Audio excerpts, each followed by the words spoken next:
Hello friends, welcome to Aravalli geo academy. आज फिर से हम क्लाइमेटोलॉजी का नया जो टॉपिक है वो पढ़ेंगे इसमें।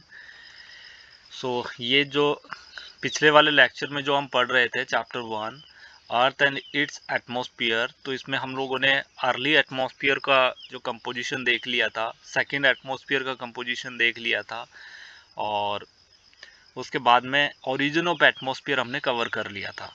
आज हम जो अपना प्रेजेंट एटमॉस्फेयर जो है उसका कंपोजिशन पढ़ेंगे। ठीक है, तो आप पूरे ध्यान से सुनिएगा। यहाँ से क्वेश्चन जीएसआई प्रीलिम्स में आने की संभावना रहेगी, और एक क्वेश्चन यहाँ से डेफिनेटली पार्ट बी में पूछा जाता है, composition of the atmosphere. Okay, तो आज इसमें हम composition of the today's atmosphere देखेंगे कि प्रेजेंट टाइम में क्या कंपोजिशन है एटमॉस्फेयर का। Okay, so see this standard pic, this standard table, this is also mentioned in the Donald book, okay, Donald Arihan book. So there are जो अपने atmosphere में है वो दो टाइप की गैसेस देखने को मिलती है, एक तो परमानेंट गैस और एक वेरिएबल गैसेस। ठीक है, परमानेंट का मीनिंग क्या हुआ कि उनका concentration through out the time change नहीं हो रहा है। ठीक है, दूसरा वेरिएबल वो गैसेस होगी जिनका कंसेंट्रेशन वेरी करेगा time to time, location to location. Okay, अच्छा, अब इनको हम वन बाय वन देख लेते हैं। सबसे पहले हम परमानेंट गैसेस डिस्कस करते हैं। तो परमानेंट गैसेस में सबसे जो अबंडेंट गैस है अपने एटमॉस्फेयर में वो नाइट्रोजन है। ठीक है, 78%। उसके बाद में सबसे ज़्यादा जो अबंडेंट गैस है वो ऑक्सीजन है, 20.95%। इसके बाद में आर्गन है 0.93%। ओके, उसके बाद में नियॉन है, हीलियम है, हाइड्रोजन है, फिर जीनॉन है। आपको ये सारी याद होनी चाहिए, क्योंकि एग्जामिनर ऐसा नहीं है कि ये टॉप 3 पूछ के छोड़ देगा, क्योंकि वो ज़माना गया अब कि ये सबको याद होते हैं, जनरल स्टूडेंट को भी, कि सबसे ज़्यादा जो गैसेज है नाइट्रोजन, ऑक्सीजन और आर्गन होती है। तो वो ज़्यादा फोकस इन लास्ट वालों पे करता है। ठीक है, तो वो आपको परसेंटेज नहीं पूछेगा, लेकिन हाँ वो आपको इंक्रीजिंग और डिक्रीजिंग ऑर्डर पूछ लेगा। ठीक है, तो जैसे नियोन सबसे कम प्रेजेंट रहेगा, और लास्ट टाइम ये हाइड्रोजन और हीलियम का उसमें पूछा था, जीएसआई में कंफ्यूज हो गए थे हम लोग भी कि हीलियम डोमिनेंट रहेगा कि हाइड्रोजन रहेगा। तो ध्यान रखना, हीलियम प्रेजेंट के एटमॉस्फेयर में हाइड्रोजन से ज़्यादा है।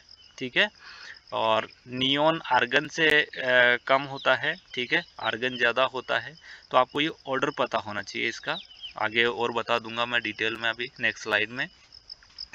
और फिर ये वेरिएबल गैसेज है जो कि इनका परसेंटेज वेरी करेगा। ठीक है, जैसे वाटर वेपर है तो ये 0 से 4% तक होता है। ठीक है, वाटर इज वेरिएबल गैस, यहाँ 0 से 4% तक वेरी करेगा। जैसे पोलर रीजन पे चले जाएंगे तो वाटर वेपर कम रहेगा, ड्राई रहेगा।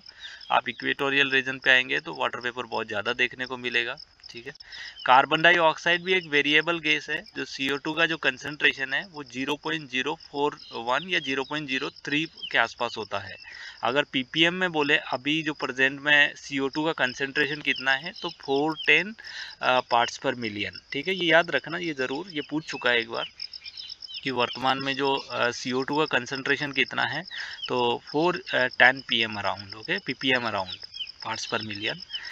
फिर देखो methane, methane third most abundant variable gas है। ठीक है, उसके बाद में नाइट्रस ऑक्साइड N2O, फिर ओजोन, ओजोन भी एक वेरिएबल गैस है। ठीक है, और फिर पार्टिकल्स, डस्ट और सूट।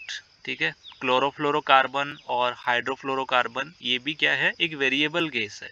ठीक है, तो अब मैं आपको डिटेल में बताता हूँ कि ठीक है उस टेबल को, क्योंकि वहाँ से क्वेश्चन आते हैं तो उसको हम डिटेल में कवर करेंगे। सबसे पहले परमानेंट गैसेज, उनमें नाइट्रोजन आ जाएगा, ऑक्सीजन आएगा, आर्गन आएगा, नियोन आएगा, हीलियम आएगा, हाइड्रोजन आएगा और जीनोन। ओके, जो वेरिएबल गैसेस है उनमें आपका water vapour, carbon dioxide, methane, nitrous oxide, ozone, particle dust suit, okay, chlorofluorocarbon CFC और हाइड्रोफ्लोरोकार्बन HFC। ओके, अब आप परमानेंट गैसेस में ऑर्डर देखेंगे। ठीक है, पहले हम लोग इंक्रीजिंग ऑर्डर देखेंगे। सबसे कम होता है जीनोन, उसके बाद में हाइड्रोजन, फिर हीलियम, फिर नियोन, फिर आर्गन, फिर ऑक्सीजन, फिर nitrogen. Nitrogen is the most dominant. Okay, so ये ऑर्डर आप अपने नोट्स में ज़रूर लिख लीजिएगा, क्योंकि यहाँ से क्वेश्चन बनने हैं। फिर हम लोग डिक्रीजिंग ऑर्डर देखेंगे तो सबसे जैसे ज़्यादा नाइट्रोजन, फिर ऑक्सीजन, फिर आर्गन, फिर नियोन, फिर हीलियम, फिर हाइड्रोजन, फिर जीनॉन। ठीक है, इसके बहुत सारे क्वेश्चंस मैंने क्विज में बनाए हैं, तो ये हम एप्लीकेशन पे अपलोड कर देंगे बहुत जल्दी, तो आप वहाँ जा कर के टेस्ट भी दे सकते हैं। अरावली जियो अकेडमी के एप्लीकेशन पे जा कर के आप लोग इसका टेस्ट दे सकते हैं फ्री ऑफ कॉस्ट। अब वेरिएबल गैसेस की बात करें तो वेरिएबल गैसेस में इंक्रीजिंग ऑर्डर देखेंगे। सबसे कम होता है क्लोरोफ्लोरोकार्बन और हाइड्रोफ्लोरोकार्बन। उसके बाद में पार्टिकुलेट जो मैटर रहेगा वो रहेगा। उसके बाद में ओजोन, फिर नाइट्रस ऑक्साइड, फिर मेथेन, फिर कार्बन डाइऑक्साइड और वाटर वेपर। सबसे ज़्यादा जो डोमिनेंट वेरिएबल गैस है वो है वाटर वेपर। ठीक है, ये आप डिक्रीजिंग ऑर्डर देख लीजिएगा। Water vapour, carbon dioxide, then methane, nitrous oxide, ozone और पार्टिकल्स और CFC। ठीक है, आप इसका स्क्रीनशॉट ले करके आप लोग इसको लिख सकते हैं। ठीक है, या वीडियो को पॉज करके लिख सकते हैं। लेकिन हाँ, ये स्लाइड सबसे ज़्यादा इंपॉर्टेंट हो जाता है इस चैप्टर में। यहाँ से बहुत बार क्वेश्चंस बने हैं, मोस्ट प्रोबेबली यहाँ से क्वेश्चंस बनते हैं। अब हम वन बाय वन देखेंगे कि नाइट्रोजन जो है अपने एटमॉस्फेयर का 78% पार्ट बनाता है। ठीक है, ये एक टाइप का ड्राई एयर है। ऑक्सीजन जो अपने एटमॉस्फेयर का 21% पार्ट बनाता है। ठीक है, और these percentage remain nearly constant up to 80 kilometre altitude. ये कंसेप्चुअल पॉइंट है, यहाँ से सीधा सीधा क्वेश्चन नहीं पूछेगा, लेकिन कैसे क्वेश्चन पूछेगा, और ये एक बार पूछ चुका है इससे। लेकिन ये लाइन अगर आपको समझ में आती है तो आप उस क्वेश्चन को टैकल कर पाएंगे। और CSIR नेट में यही है कि वो आपको सीधा सीधा हलवा बना के नहीं देगा, क्वेश्चन हलवा टाइप का क्वेश्चन नहीं देगा, वो उसी को उलझा करके देगा।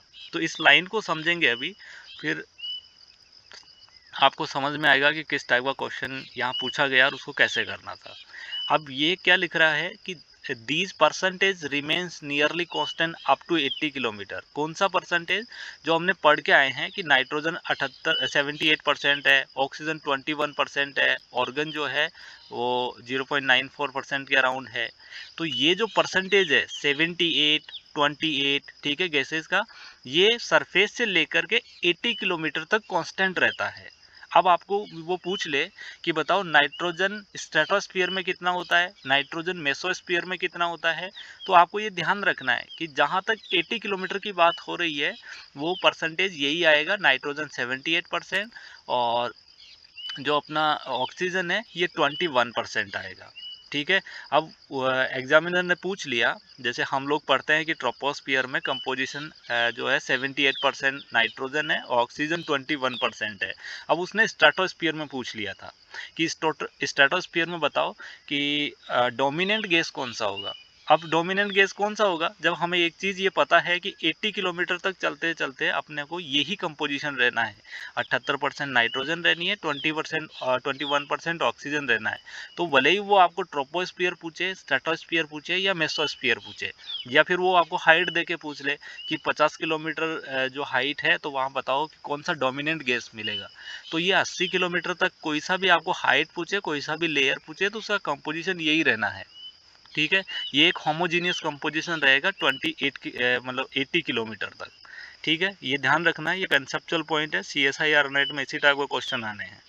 ठीक है, नेक्स्ट, अभी जो अपने एटमॉस्फेयर में है तो एक बैलेंस की कंडीशन होती है, गैसेज ऐड भी होती है और रिमूव भी होता रहता है। ठीक है, कंटिन्यूसली गैसेज ऐड भी हो रही है तो रिमूव भी हो रहा है। जैसे CO2 हम सांस ले रहे हैं, सांस छोड़ रहे हैं, तो CO2 ऐड भी हो रहा है।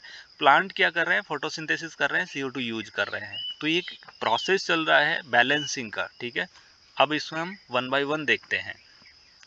अब हम सभी गैसेस का देखेंगे कि कैसे गैसेस रिमूव हो रही है, कैसे ऐड हो रही है। सबसे पहले नाइट्रोजन।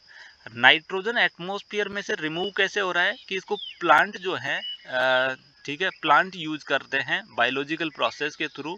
सॉइल बैक्टीरिया जो है इस नाइट्रोजन को कन्वर्ट कर देते हैं और फिर प्लांट इसको न्यूट्रिएंट के लिए यूज कर लेते हैं, न्यूट्रिएंट बना लेते हैं इससे। ठीक है, जो फाइटोप्लैंक्टन है वो भी नाइट्रोजन लेते हैं और इससे क्या बना देते हैं, न्यूट्रिएंट में कन्वर्ट कर लेते हैं। तो ये क्या हो गया, एटमॉस्फेयर पे, एटमॉस्फेयर से नाइट्रोजन का रिमूवल प्रोसेस हो गई कि एटमॉस्फेयर से नाइट्रोजन को रिमूव कैसे किया जा रहा है।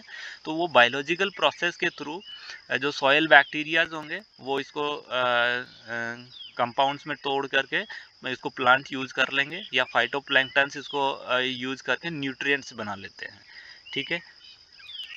दूसरा, नाइट्रोजन ऐड कैसे होगा एटमॉस्फेयर में? तो nitrogen return to atmosphere through the decay of the plant और एनिमल। जो एनिमल ने न्यूट्रिएंट बनाए हैं, जब एनिमल डीके हो जाएगा, जब उसका डेथ हो जाएगा, तो वो जो नाइट्रोजन था वापस से एटमॉस्फेयर में चला जाएगा, ठीक है। अब ऑक्सीजन की बात करेंगे कि ऑक्सीजन कैसे रिमूव हो रहा है एटमॉस्फेयर में। So organic matter decay form the oxide.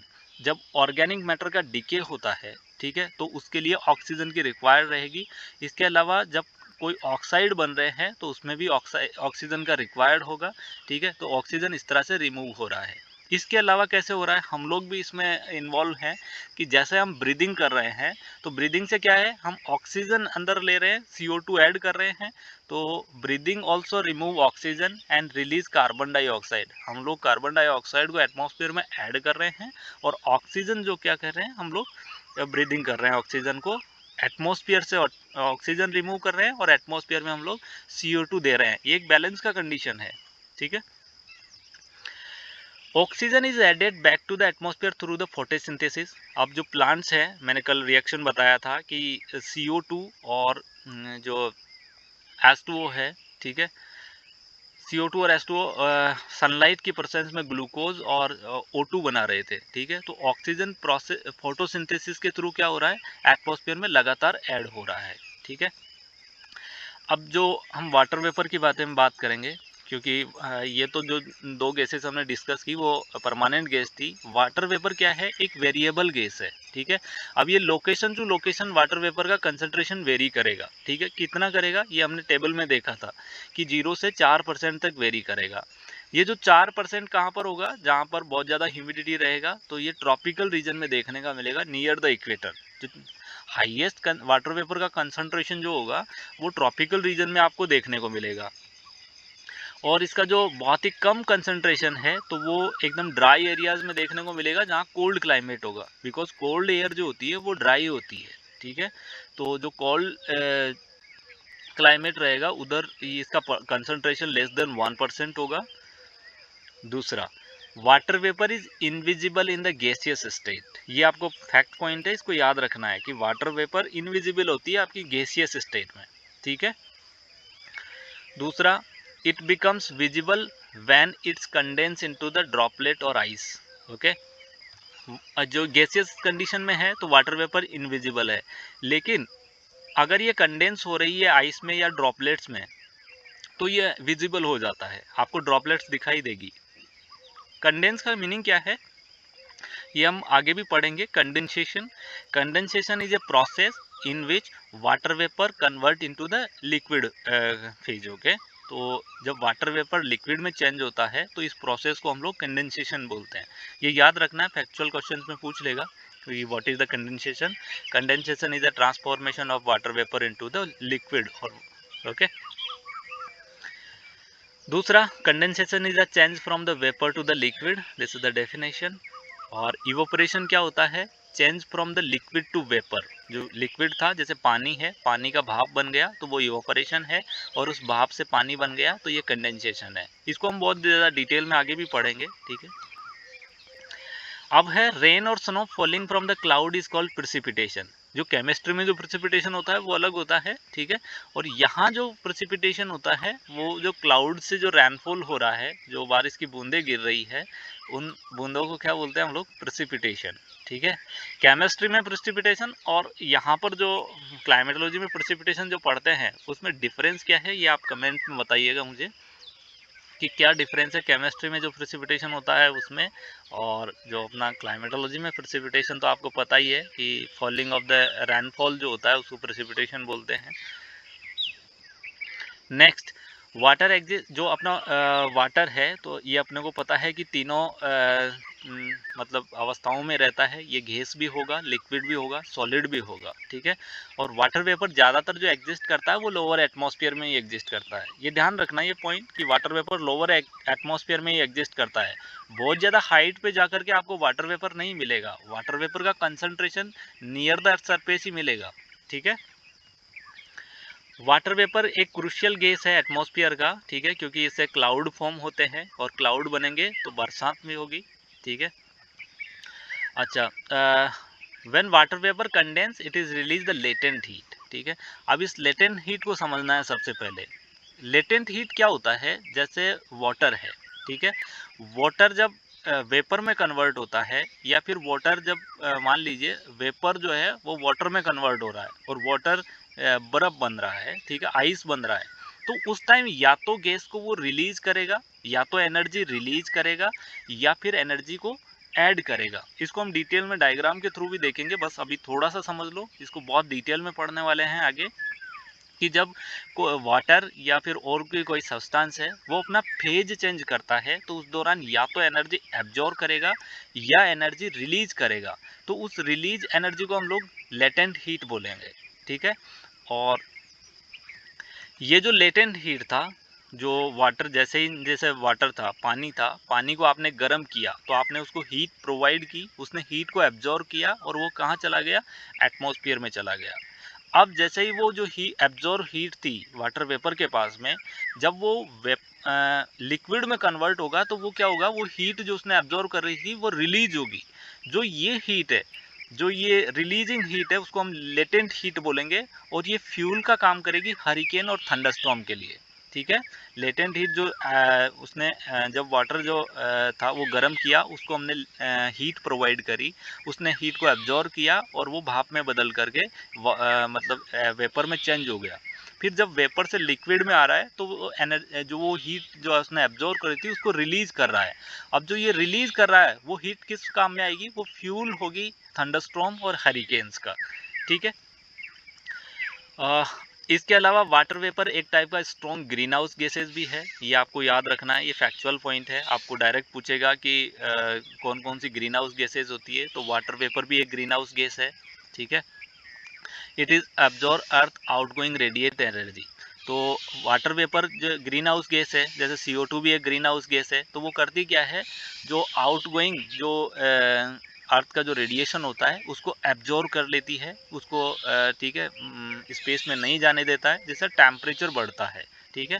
तो जितनी भी ग्रीन हाउस गैसेस है वो आउटगोइंग जो अर्थ जो एमिट कर रहा है रेडिएशन उसको एब्जॉर्ब कर लेता है, ठीक है। और ये जो एब्जॉर्प्शन है ये अपनी जो रेडिएशन को है near the earth surface he trap कर लेगा, जिसकी वजह से क्या होगा, टेम्परेचर बढ़ेगा, और ये टेम्परेचर बढ़ना क्या कहलाता है, ग्रीन हाउस इफेक्ट। जो ग्रीन हाउस गैसेस की वजह से ट्रैप जो अर्थ का रेडिएशन ट्रैप होता है और उसकी वजह से जो टेम्परेचर बढ़ रहा है उसको हम ग्रीन हाउस इफेक्ट बोलते हैं, ठीक है। इसको हम डायग्राम से भी आगे डिटेल में पढ़ेंगे, ठीक है। The green house effect keep earth surface warmer, क्योंकि टेम्परेचर बढ़ रहा है, ठीक है। और जो वाटर वेपर है ये टेम्परेचर जो बढ़ रहा है ये अपने लिए फेवरेबल भी होता है, क्योंकि ये हीट एनर्जी को बैलेंस कर रहा है, ठीक है। So thank you so much for watching this video. अपने दोस्तों के साथ इसको शेयर करें जो CSIR नेट का प्रिपरेशन कर रहे हैं, क्योंकि ये यूट्यूब पे फ्री में ही अवेलेबल है। तो आप ज़्यादा से ज़्यादा शेयर करें, और आपके पास कोई डाउट है तो वो कमेंट सेक्शन में ज़रूर बताएं, और ये ज़रूर बताएं कि केमिस्ट्री में जो प्रेसिपिटेशन होता है और जो क्लाइमेटोलॉजी में प्रेसिपिटेशन होता है उसमें क्या डिफरेंस है। Okay, thank you.